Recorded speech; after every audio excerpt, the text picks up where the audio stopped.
nuevamente de control a las 24 horas y tendría que el pulmón expandirse aún más o todo.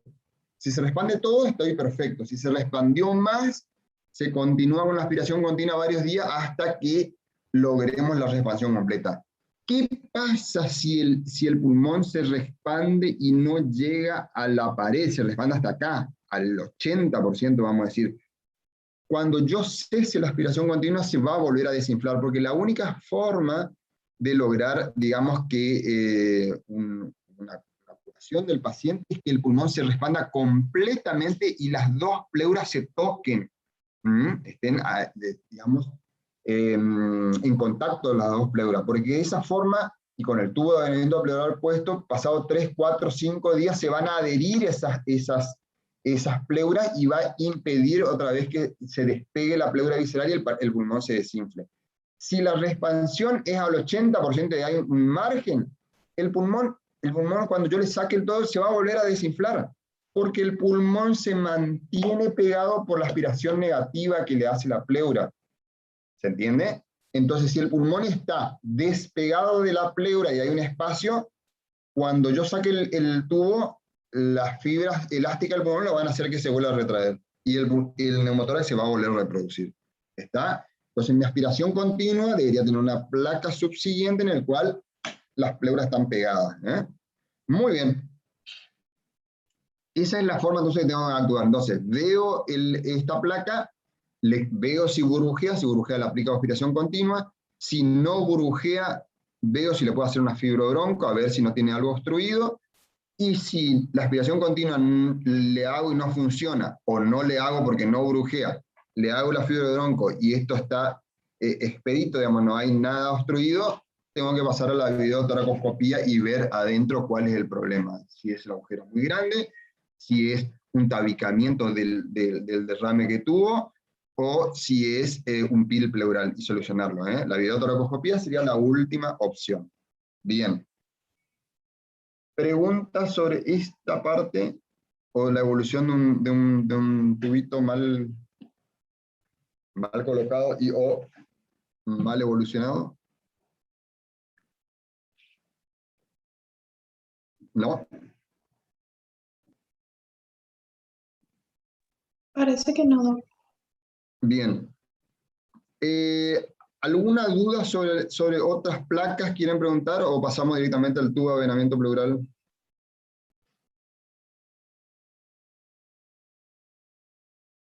Bueno, pasamos al tubo y ahora evacuamos algunas dudas si tienen de algunas placas. Fíjense a ver si algunas placas quisieran repasar. El tubo de avenamiento pleural. Esto es importante, es una pavada, digamos, pero algunas veces le puede tocar en un examen final, que bueno, ahora son virtuales, digamos, pero en algún momento cuando eran presenciales iban y evaluaban a un paciente con un tubo de avenamiento pleural y tenían que describir el tubo o saber cómo estaba constituido. Acá está un gráfico. Estamos viendo el gráfico, ¿no? Sí, Doc, se ve. Muy bien. El básico, digamos. Esto es el tubo de avenamiento pleural básico. Es un frasquito cerrado y con dos mangueritas. Una manguera se conecta directamente al drenaje que ustedes pusieron en el tubo, perdón, en el espacio pleural. La manguerita que ustedes conectan al drenaje tiene que estar sí o sí debajo del agua, porque a veces se conecta al revés, digamos. La que entra al tórax del paciente tiene que estar con, acá dice varilla corta, varilla larga, pero eso no es una guía, digamos, porque una puede ser más larga, otra puede ser más corta, etc. Lo que sí tiene que ser que una de las varillitas, la que se conecta al espacio pleural, tiene que estar debajo del agua, por lo menos 2 centímetros por debajo del agua.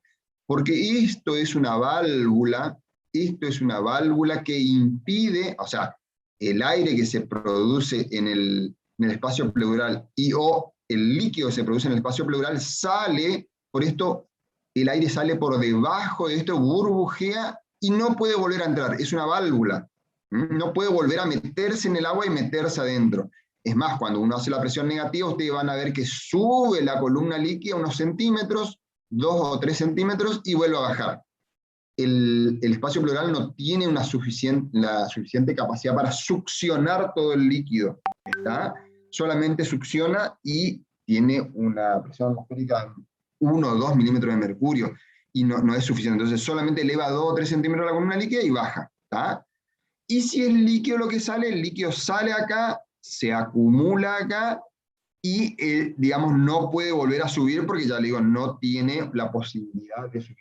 Una cosa importante del tubo de avenamiento pleural es que esto funciona por gravedad. O sea, significa que el frasquito tiene que estar debajo de la cama del paciente. A la cama del paciente y el frasquito está en el suelo. Si yo este frasco lo subo como si fuera un suero, digamos, lo que va a hacer es que el líquido vaya a entrar de vuelta al pulmón. Son pavadas y son cosas básicas que le digo, pero que después se producen errores. Por ejemplo, cuando yo tengo que trasladar a un paciente. Cuando tengo que trasladar al paciente, ¿qué hacen ustedes? No van a llevar esto arrastrado. Entonces ponen la camilla al paciente y este frasco lo suben y generalmente se lo ponen entre las piernas del paciente. Si uno no toma la precaución de cerrar el tubo, de clampearlo, llamamos nosotros clampear el tubo, que es doblar el tubo y cerrarlo, el líquido puede volver a entrar al tórax, con la consiguiente volver a producir el derrame o entrar un líquido que no está ya estéril, digamos, ya está contaminado. Una cosa que no debería suceder. Cada vez que van a trasladar a un paciente se clampea el tubo que va al pulmón. ¿Bien? Muy bien. Y del otro lado hay otra varillita que está en el aire, digamos, y que sale al exterior. Entonces el aire sale del pulmón al espacio pleural, el espacio pleural sale por el tubo de avenamiento pleural, eso entra en la varilla, va debajo del agua, burbujea el aire que tiene que ir ahí, sale al espacio libre del frasco y de ahí sale al exterior. ¿Está? Cuando yo conecto una aspiración continua, la conecto en este tubito, le conecto la aspiración continua a una aspiración central. Entonces quiere decir que le obligo a salir con más facilidad, con más fuerza al aire. ¿Está? Siempre que sea la evacuación de un neumotórax, esto va a burbujear permanentemente y va a salir a la atmósfera permanentemente. Ahora, cuando es un derrame, obviamente el líquido va a salir y va a aumentar la cantidad de líquido que está acá. Entonces, yo tengo acá, generalmente cuando ven un frasco de avenamiento pleural van a ver que tiene dos medidas. Una medida que comienza acá, en este límite, y comienza a sumar, digamos, y generalmente tiene una capacidad de 1,5 litros. Y después otra medida que comienza acá hasta acá y dice 400 mililitros. ¿Por qué? Porque yo cuando preparo el frasco, yo tengo que poner 400 mililitros de solución fisiológica, estéril, porque ahí el tubo va a ir debajo de eso. Y siempre tengo que mirar cuando armo el tubo que el tubito esté debajo del agua, porque por algún motivo este tubo es más corto, yo pongo los 400 mililitros y el tubo me queda acá como este cortito, no sirve. El tubo tiene que meterse debajo del agua. ¿Tá? Y cuando yo quiero hacer un tubo de avenamiento pleural de urgencia, es sencillísimo, porque yo lo que tengo que hacer es colocar el tubo de avenamiento pleural y poner el extremo en una botella abierta debajo del agua. Nada más. Y ya tengo un tubo de avenamiento pleural constituido, porque el agua es muy importante porque es la válvula. ¿Tá? Bien. Ahora vemos otra cosa. Bueno, acá está medio chiquitito, vamos a ver si lo podemos agrandar. ¿Ahí lo observan bien? Sí, doc. Acá vamos a ver el ejemplo de por qué oscila. Bueno, acá está el pulmón, la pared torácica, el tubo de avenamiento pleural en el espacio pleural. ¿Tá? Acá está conectado en la varilla que va debajo del agua, y acá salen las burbujitas y después sale el exterior, lo que estuvimos hablando hoy. Pero acá lo que le quiero mostrar es la explicación gráfica, digamos, de la oscilación de la columna líquida. Entonces quiere decir que cuando el paciente expira, o sea, larga, hay una expiración, hay una presión positiva en el espacio pleural. Entonces, ¿qué hace? Empuja el aire y lo empuja a que burbujee, y ahí el paciente burbujea. Por eso cuando nosotros queremos ver si esto burbujea, le hacemos que haga una expiración forzada, o que tosa, es una maniobra de Valsalva, entonces eso aumenta la presión en el espacio pleural y hace que el aire salga, digamos, y burbujee. Y cuando el paciente aspira, aumenta el tamaño de la caja torácica, desciende el diafragma, se expande el tórax, hay una presión negativa en el espacio pleural. Eso va a hacer que esto succione digamos, el líquido que está en el tubo de avenamiento pleural. Entonces el aire va a entrar por el otro extremo libre, va a empujar el líquido hacia abajo, el líquido va a intentar subir y va a subir unos 2 o 3 centímetros. Ustedes van a ver que sube el líquido. Y hasta ahí le da la presión negativa del tórax. No más que eso. Entonces ustedes van a ver que sube y el paciente vuelve a expirar y vuelve a bajar la columna líquida. Y si hay algo de aire, va a volver a burbujear. ¿Está? Esto ustedes lo pueden hacer que el paciente inspire y expire con fuerza para poder ver el movimiento de la columna líquida. Siempre que coloquen el tubo de avenamiento pleural, inicialmente hay un movimiento de la columna líquida, la oscilación de la columna líquida en el tubo. Cuando pasa 3 o 4 días, las pleuras se van adhiriendo una con otra y ya a veces deja de oscilar el tubo porque ya se pegaron las pleuras y ya no tiene la presión negativa y positiva. Entonces se deja 3 o 4 días, se saca una placa de control que el paciente está totalmente expandido el pulmón y ahí se retira el tubo de avenamiento pleural. ¿Ah? Siempre se deja por lo menos de 3 a 5 días el tubo de avenamiento pleural con 2 factores para poder retirarlo. 1, que ya haya dejado de oscilar, y 2, que la placa control esté totalmente respandida. ¿Bien? Y por último, vamos a ver la colocación de un tubo de avenamiento pleural, un procedimiento sencillo que ustedes lo tienen que saber, digamos, y que lo puede realizar un médico de emergencias o cualquier médico, y una cosa que soluciona muchos problemas cuando está bien realizado, digamos. Acá vamos a repasar esto que está acá.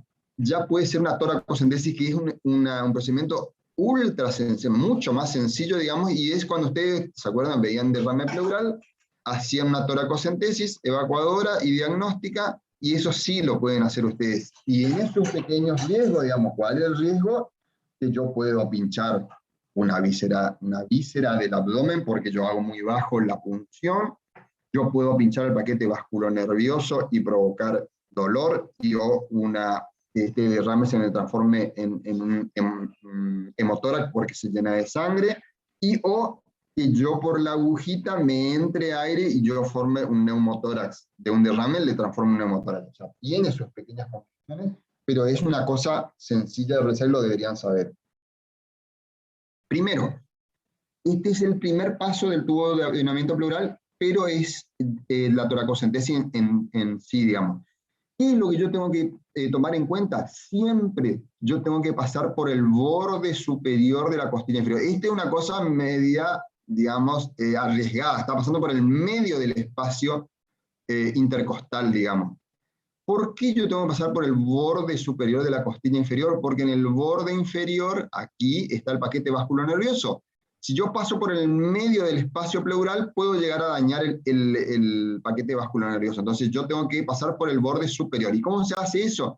Nosotros siempre tocamos la costilla elegida, punzamos, hacemos el abón en este lugar de anestesia, que se infla un poquitito la piel, digamos, y nos vamos con la aguja directamente y chocamos contra la costilla. Directamente vamos a chocarnos a la costilla. De esa forma nosotros retiramos y subimos un poquitito y volvemos a tocar. Retiramos, subimos un poquito hasta que pase por el borde superior, rasando el borde superior. De esa forma yo me aseguro, pasando por acá, por el borde superior, que no voy a dañar el paquete vascular nervioso. Eso se lo enseña en forma, esto es la parte teórica, pero en la forma práctica es más sencillo de enseñarlo, pero eso es lo que tienen que saber. Voy y choco contra la costilla y me paso por el borde superior y entro. Siempre que yo ya paso por el borde superior, yo tengo que ir con aspiración negativa. Tengo que infiltrar un poquitito de anestesia y aspirar. Meto más la agujita y aspiro, hasta que voy a caer dentro del espacio pleural y voy a aspirar y va a salir aire o líquido. Bueno, ahí me quedo quieto ya. Y ahí, si yo estoy haciendo solamente una toracocentesis, aspiro el líquido que tengo que aspirar en la jeringa, generalmente lleno mi jeringa de 10 mililitros, que es suficiente, ya saco, y saco los 3 frasquitos, suficiente. Y si yo quiero evacuar, saco la agujita, pongo un Avocat grueso, un Avocat 14 o 16, hago lo mismo, paso por el borde superior, aspiro el líquido, saco la jeringa y ahí conecto el perfus y en declive, digamos, pongo hacia abajo, nuevamente hacia el piso de la cama del paciente, y ahí por gravedad el aire va a salir a través de mi Avocat y a través de mi perfus y voy a evacuar el pulmón, digamos. Ahí hay una toracocentesis diagnóstica y con la evacuación terapéutica. ¿Tá? Ese es para la toracocentesis nada más. Si yo quiero continuar con la colocación de un tubo de aislamiento pleural, vienen todos los pasos subsiguientes que estoy viendo acá. Y que es nuevamente una cosa bastante sencilla, porque tengo que hacer un corte con el bisturí, tengo que ir divulsionando siempre por el borde superior de la costilla inferior, con una pincita voy divulsionando, voy abriendo. Esto nuevamente, hay que hacer la práctica para entenderlo, estamos dando la teoría nada más. Meto mi pincita, abro. Meto mi pincita, abro, meto mi pincita, abro, hasta que en un momento voy a meterme en la pleura, abrir, y va a salir líquido, y o va a salir aire, digamos. Entonces ahí me doy cuenta que estoy dentro del espacio pleural. Nosotros en cirugía siempre comprobamos por medio digital, digamos, acá está un dedo sin guante, ¿no? Pero obviamente yo tengo el guante, meto el dedito y meto a ver si estoy dentro del espacio pleural. Una vez que confirmo eso, meto el tubo con una pincita. A veces hay tubos que tienen un espadín metido adentro de cosas como si fuera un Avocat, digamos, y hay otro que yo tengo que ayudarlo con la pinza para meter. Y ahí meto y lo introduzco el tubito hasta que entre en todos los orificios. Esto se fija con un punto, se conecta al tubo que vimos hoy y terminó el procedimiento. ¿Ah? Son procedimientos sencillos que uno debería saberlo para el tratamiento de la emergencia o la urgencia. Bien. ¿Preguntas con respecto a al tubo?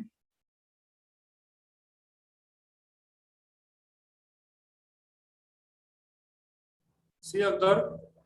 ¿En qué espacio intercostal se colocaba el tubo? Bueno, ahí vos tenés, esperamos un cachito. Ahí vos tenés según tu patología. Si vos tenías un neumotórax espontáneo puro, digamos, un neumotórax espontáneo, yo podía colocar en el segundo espacio intercostal línea medio clavicular. Ya no se usa más porque después te queda una cicatriz acá en el medio a ver si te pegaron un tiro, digamos. Entonces, ahora se utiliza el cuarto espacio intercostal, línea axilar anterior o línea axilar media. Acá, debajo de la axila te pones el tubo. Son tubos para neumotórax espontáneos. Si es un neumotórax traumático, yo debo presuponer que puede haber un hemotórax subsiguiente, y si es un empiema o un derrame, yo pongo en el sexto espacio intercostal, me voy hasta abajo, digamos, línea axilar media. Ahí es donde yo tengo que, acuérdense que ahí estoy la curvatura del diafragma y el tórax. Entonces yo voy a poner un tubo y el tubo va a entrar en esta zona. Si yo soy un bárbaro y me meto derecho, me voy a meter en el espacio pleural y me voy a meter en el hígado. O en el estómago. Está así. Hay una curvatura, digamos. Entonces ahí es donde yo tengo que meter mi dedo en el espacio pleural para poder meter mi tubo ahí. ¿Entienden? Es una cosa que tiene sus reparos, digamos. ¿Cómo hago yo para saber el espacio pleural? La costilla. Voy a repetir, yo creo que lo saben, pero lo vamos a repetir. Yo tengo que contar los espacios intercostales. Me voy acá a la horquilla supraesternal, me bajo por el esternón, tocando el mango del esternón, hasta la unión del mango con el cuerpo del esternón, que es el ángulo de Lewis. De ahí me voy hacia el lado derecho e izquierdo y va a estar la inserción de la costilla, que es la segunda costilla. ¿Tá? De esa forma, abajo de la segunda costilla, segundo espacio intercostal. Y ahí cuando segundo, ahí ya podría poner el tubo anterior, tercero, cuarto. Cuarto me voy hasta el costado y ahí la inserción. Quinto, sexto, me voy hasta el costado, ahí la inserción. Ahí es la colocación del tubo. Esa es la forma de contar el espacio intercostal. Y para la toracocentesis me tengo que ir hacia atrás, debajo de la escápula, en el séptimo espacio intercostal, posterior. Y para hacer la colocación del avocat cuando es un neumotórax hipertensivo, el segundo, es acá. Ese sí es adelante. Cuando entra un paciente descompensado, veo que un neumotórax ya está aumentado de tamaño, percute, está un tambor, porque eso sí está un tambor, ausculto, no entra nada de aire, el paciente está inestable, yugular ingurgitada, neumotórax hipertensivo. Si quiero le puedo hacer una placa, pero es una urgencia. Entonces agarro, cuento acá, segundo, abajo, acá, toco ahí, segundo espacio intercostal, línea medio clavicular, y le pongo una boca. Y van a ver que sale como una pava. Un ruidito y sale el aire a presión. Lo saqué del hipertensivo, le transformé en un neumotórax normotensivo. De ahí, placa y ahí solamente tubo de avenamiento pleural. Muchas veces colocamos tubo de avenamiento pleural en la sala de emergencia solamente con la semiología cuando el paciente está grave. Le puedes colocar uno y los dos tubos de avenamiento pleural en la sala sin placa y estás dentro de lo permitido, digamos, siempre con un paciente descompensado, con la clínica bien evidente de que ese es el problema, ¿no? ¿Se acuerdan nuestro paciente con la herida de arma blanca y que salía aire por el edificio? Bueno, ese paciente está cantado que tiene un neumotórax abierto. Entonces, si mi paciente está descompensado y se me está muriendo, yo le tapo ahí con una gasa vaselinada y le pongo un tubo de avenamiento pleural y no le llevo a hacer la placa. ¿Entiendes? El paciente se me está muriendo, porque ese puede ser uno de los problemas. Puede tener otros problemas más, ¿no? Pero bueno, a eso voy en la urgencia. En la urgencia ustedes tienen que actuar rápido, tienen que hacer cosas y tienen que, no hay una regla estricta, digamos, yo le voy a poner un tubo de avenamiento pleural cuando tengo la placa. Muchas veces le tengo que poner primero el tubo y después la placa. Y a veces puede ser que yo sea erróneo, digamos, me puedo equivocar, pero bueno, pero por ahí es mejor equivocarse haciendo algunas cosas y no quedarse y no hacer nada y los pacientes se te mueren. Los politraumatizados se nos mueren rápidamente en la sala de emergencia y yo tengo que haberle intubado, o hacer una crico, o hacer una vía periférica o central, una toracocentesis. Yo tendría que haber hecho una cantidad de cosas antes que se me muera sin haber hecho nada.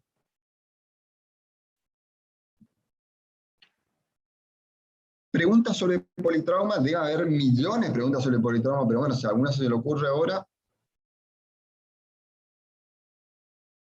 Dentro de todo, el tórax agudo, o sea, el derrame pleural y el neumotórax espontáneo es sencillo, digamos, de tratar y de manejar. Los que son complejos y proteiformes, digamos, son los politraumas, digamos. Entonces, ese es el que le va a provocar más dificultad en el tratamiento. ¿Por qué? Porque tienen que estar entrenados y preparados con todos los algoritmos, digamos, para cuando viene un paciente que no tienen tiempo, tienen que hacer cosas, tienen que ver el A, ver el B, ver el C, hacer la intubación, hacer la punción, hacer cosas, digamos, y rápido, fluido, digamos.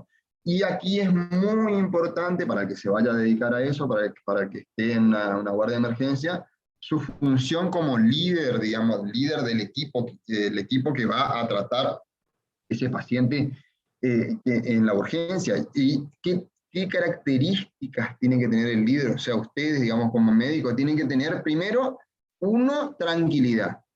Porque si la situación es una situación caótica, si ustedes se vuelven locos y empiezan a desesperarse, a gritar, a enojarse, a decir malas palabras porque están enojados, la gente se pone más tensa, su gente, digamos, y empiezan a obrar mal. Ustedes tienen que estar sumamente tranquilos. Cuando más caótica es la situación, viene el paciente sin las dos piernas, más tranquilos tienen que estar ustedes y dar indicaciones precisas y decir, bueno, prepárame tal cosa. Tienen que tener una paz total, porque eso transmite tranquilidad a su equipo para poder hacer cosas, porque tienen que hacer más cosas. Cuando más grave la situación, más cosas tienen que hacer. ¿Se entiende? Organizados, sin gritar, sin ponerse locos, y hacer cosas, hacer, y no paralizarse, hacer un montón de cosas. Esa es una de las características del líder, y obviamente tienen que tener sus protocolos de cosas que tienen que hacer, y tienen que saber hacer procedimientos, tienen que estar, no tienen que tener temor a tener que intubar un paciente, porque tienen que saberlo, tienen que haber intubado cientos de pacientes para que ese paciente que puede ser que se tengan que intubar, lo intuben antes de tiempo, porque si uno tiene un temor o no está muy hábil en hacer un procedimiento, va a tratar de evitar la intubación del paciente, porque uno ya no se está teniendo confianza. Y ahí puede ser que ese paciente necesite y ustedes no lo quieran hacer y ya lo hagan obligado cuando el paciente ya está más grave. Si un paciente necesita intubación orotraqueal, tienen que intubarlo antes de que sea crítico, porque cuando sea crítico encima están con el tiempo contado. ¿Se entiende? Entonces, tienen que estar tranquilos, tienen que tener protocolos para actuar, tienen que saber procedimientos en forma fluida, y esos procedimientos incluyen procedimientos que tengan que hacer la enfermera, sus enfermeras. Por ejemplo, la vía periférica, tienen que saber hacerlo. La colocación de sonda vesical, sonda nasogástrica, tienen que saber hacerlo. Y después los otros procedimientos que sí le corresponde al cirujano, como digo cirujano, pero soy cirujano, ¿no? Al médico es intubación orotraqueal, crico por punción, crico por disección, vía venosa central, toracocentesis, tubo de avenamiento pleural. Ya no se usa más lavado peritoneal diagnóstico, antes se usaba y era un elemento que debían saberlo, y talla vesical. Toda esa gama de procedimientos le correspondería hacer a un médico de emergencia. Y algunos de esos, por ejemplo, vía periférica, sonda nasogástrica, sonda vesical e intubación orotraqueal, a cualquier médico, ¿tá? Como RCP, está dentro de esas posibilidades también. Doctor, ¿Sí? ¿y la pericardiocentesis? La pericardiocentesis es también un procedimiento menor como la toracocentesis, que primero tiene mucho menos posibilidades de que le toque, digamos, pueden hacer, qué sé yo, 50 toracocentesis y le va a llegar una pericardiocentesis. ¿Se entiende? En proporciones mucho menor digamos, la cantidad de veces que van a tener que realizarlo. Y segundo, tiene un riesgo aún mayor por el tema de yo puedo hacer lesión pericárdica, digamos. Entonces, generalmente la pericardiocentesis es un procedimiento que lo suele realizar el cirujano o lo suele realizar digamos, el cardiólogo, digamos, si es que se está avesado en eso. Pero es un elemento más que yo puedo tener en mi cartera, digamos, de hacer. Por ejemplo, el paciente está crítico, en shock, parece que es hipovolémico, yo le hago el ecofast, que yo veo el pericardio y veo que el pericardio está lleno de líquido y el paciente se me está muriendo, no llega el cirujano, no llega el cardiólogo, yo tranquilamente lo puedo poner en posición, tiene toda su técnica, obviamente, meter la agujita y hacer la pericardiocentesis, y gano unas horas antes que el paciente se me tapone y se me muera. Ante una situación crítica, la tengo que hacer. Como cirujanos de emergencia, hemos tenido que hacer pericardiocentesis en pacientes que ya son críticos. Si hay un poquitito de derrame nada más pericárdico, el paciente no está en taponamiento y no lo vamos a hacer nosotros, que no hacemos ese tipo de procedimiento de forma habitual. Pero son procedimientos límites, digamos, diciendo, bueno, puede ser que alguna vez me toque una pericardiocentesis. Si lo sé hacer, mejor. Pero una toracocentesis siempre me va a tocar. Y la crico es otra cosa que, digamos, que es raro que también me toque, pero que es una cosa que sí o sí, si llega al punto yo en la emergencia, el paciente le quiero intubar y está obstruida la vía aérea, y le tengo que hacer una crico y yo no sé hacer, se me muere. Ahí directamente se me muere porque no va a llegar nadie en el tiempo suficiente para hacer la crico. Y la crico, por disección, digamos, cortar y meter una pincita, abrir y meter un tubito, es, digamos, un poquitito más compleja. Es una pavada. Todos estos procedimientos son pavadas, digamos, vamos a decirlo, digamos, saber hacerlo, digamos. Lo que pasa es que el problema es la complicación. Sí, es una pavada hacer una crico, claro, pero si yo le corto acá y me meto en la carótida, hago una catástrofe, digamos.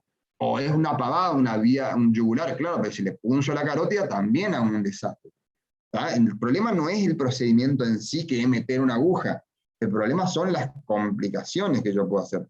Bueno, la crico por disección es sencilla, digamos, pero requiere un poquitito de habilidad. Entonces, lo que siempre debemos aprender a hacer es la crico por punción.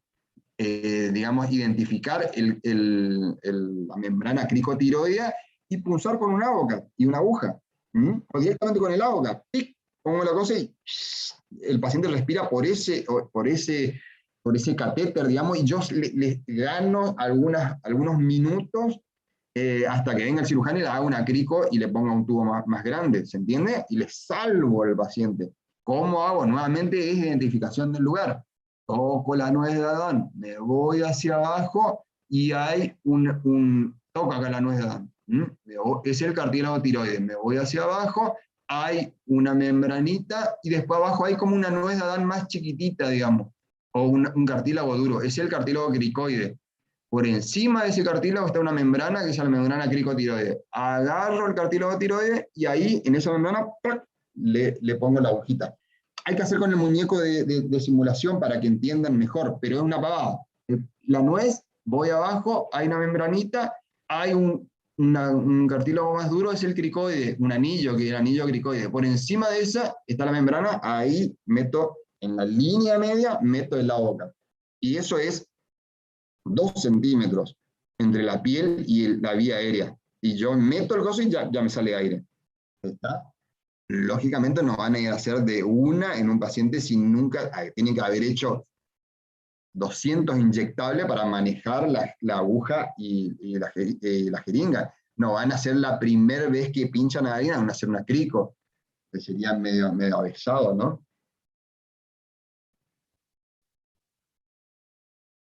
Bien, ¿alguna otra pregunta? Doctor, buenas tardes. Sí. En el neumotórax, atención, digamos, hacemos la punción en el segundo espacio intercostal y una vez que se vuelve normotensivo, ¿volvemos a hacer el avenamiento en el cuarto espacio o podemos usar, digamos, agrandar? O el segundo. Era para ver si mismo podíamos lugar. agrandar esa primera incisión, digamos, de la punción. Sí, acá yo hago el diagnóstico de neumatorio hipertensivo, le pongo la aguja y cuando sale la presión como una pava, digamos, me confirma mi neumatorio hipertensivo y me da la pauta, tengo que ponerle un tubo. Puedo sacar ese cosito, agrandar el coso, meter el dedo y meter el tubo. Y le pongo el punto y terminó mi historia. Lo que pasa es que lo único es la estética nada más de esto, pero es lo más sencillo. En el mismo lugar yo puedo poner el tubito y tranquilamente. O sea, está totalmente bien hecho el procedimiento. Lo único para la mujer es antiestético y para el varón también, porque le queda una cicatriz acá, digamos, visible. Es el único elemento que tiene digamos, entrar por delante, digamos. Si no, me puedo ir acá al cuarto y ponerla ahí. Ahí está, gracias.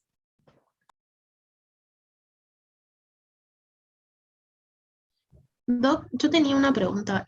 ¿Hay diferentes tipos de tubo o solamente hay un tipo de tubo de avenamiento?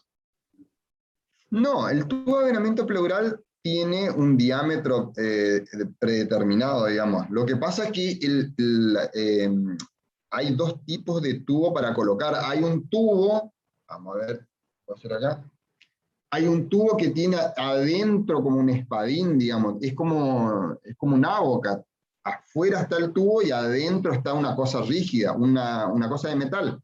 Entonces, ese tipo de tubo se hinca con la espada, digamos, y se le saca lo de adentro. Es igual que el AVOCAT, digamos, y queda el tubo. O sea, hago el lugar donde voy a hacer, hago el cortecito, meto ahí, meto la espada, le dirijo el tubo, meto hacia arriba y le saco lo de adentro y queda el tubo.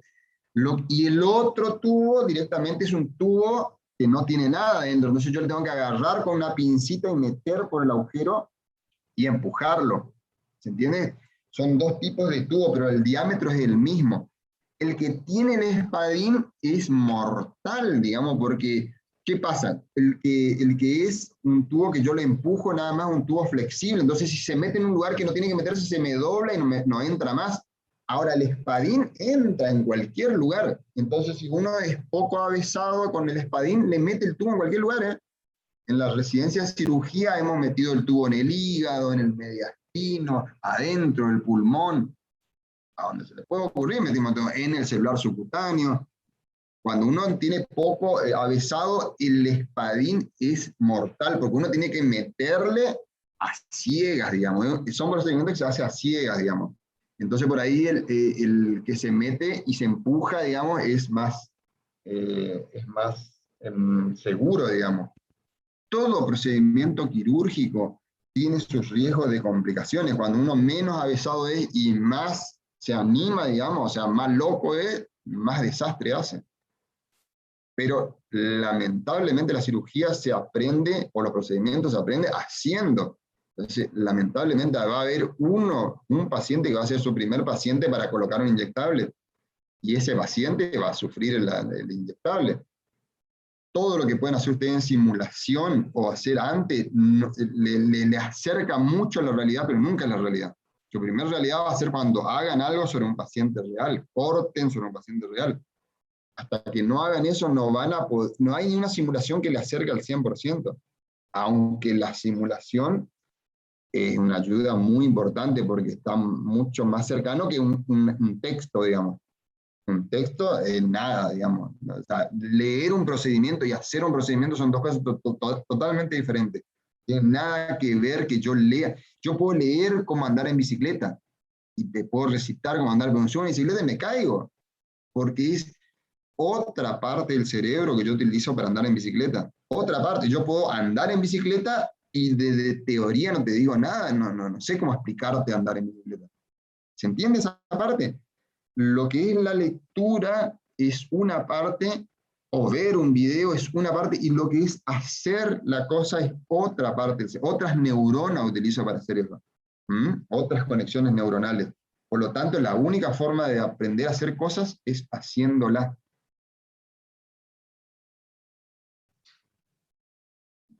Doctor, tengo una consulta. Sí. En el caso, suponiendo una lesión por arma de fuego o una lesión por arma blanca, que produzca un hemoneumotórax. O sea, simultáneamente, ¿cómo deberíamos proceder? ¿Se colocan dos tubos? Tubo, avenamiento pleural. Tubo, vos tenés un tiro, vos tenés una puñalada, tenés un elemento metido dentro del tórax, tenés un hemoneumotórax, tubo de avenamiento pleural y ver qué pasa con el tubo. Hay veces que el tubo, como dijimos hoy, teníamos una complicación del neumotórax, que el tubo siga burbujeando porque es muy grande la rotura. Bueno, ahí ya dijimos cómo actuábamos. Y si en el caso del hemotórax también tengo reparos para decir que mi tubo no es suficiente, que es si yo meto el tubo y me sale más de 1,5 litros de sangre en la primera colocación, o más de 2 litros, dicen, bueno, 2 litros ya es mucho, pero 1,5 litros de sangre, o sea, pongo y me sale 1,5 litros de sangre, ese paciente tiene que ir a toracoscopía, tiene que ir a cirugía porque algo grande está roto.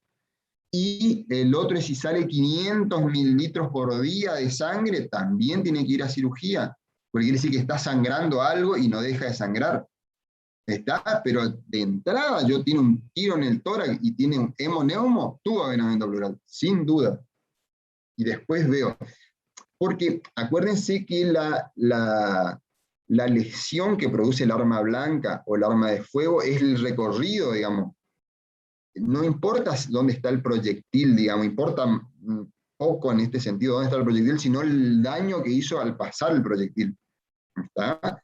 Entonces, cuando tengo hemoneumo, estuvo y ver qué pasa. También puede tener una lesión de vaso, de grandes vasos, puede tener del esófago, etcétera, etcétera, etcétera. Entonces, pero como primer gesto es el tubo. Y ese me va a ayudar, lo que va saliendo por el tubo me va a ayudar a tomar otras decisiones, digamos.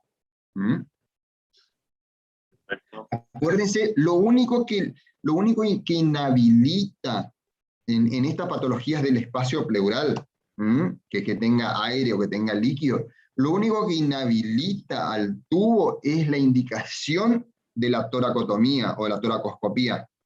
O sea, la indicación del procedimiento mayor me inhabilita a poner un tubo. Por ejemplo, tengo un paciente en shock hipovolémico grave, con una herida penetrante en el área cardíaca, y aparentemente un hemoneumotórax, va a cirugía directo, toracoscopía amplia, toracotomía amplia, digamos, para ver, porque tiene una lesión del corazón. ¿Se entiende? Pero ya tiene que ir a cirugía. O sea, lo veo y ya se va a cirugía, le puse una vía, un tubo, una intubación endotraqueal, una vía periférica, empieza a pasar líquido de sangre y va a quirófano. Si yo voy a tardar 1 hora en ir a quirófano, le pongo un tubo. ¿Ah? Lo único que me va a inhabilitar ese tubo es que la indicación de quirúrgica inmediata, digamos, y que ya vaya a cirugía. Entonces, ¿para qué le voy a poner un tubo si está yendo a cirugía? ¿Se entiende? Pero si la cirugía va a tardar más de media hora, le pongo el tubo para solucionar el problema en ese momento. Porque el paciente puede tener 2 heridas de arma blanca e indicación de cirugía. Y me dice, bueno, preparar el quirófano, pero el tipo no puede respirar, no le entra más el aire. Entonces yo en la sala de emergencia le voy a poner 1 y 2 tubos. Y después va a ir a cirugía, porque para que le entre el aire, porque si no se me va a morir en el ascensor. ¿Se entiende? Todo es cuestión de tiempo, digamos, y cómo está mi paciente. Y cuánto resto le queda.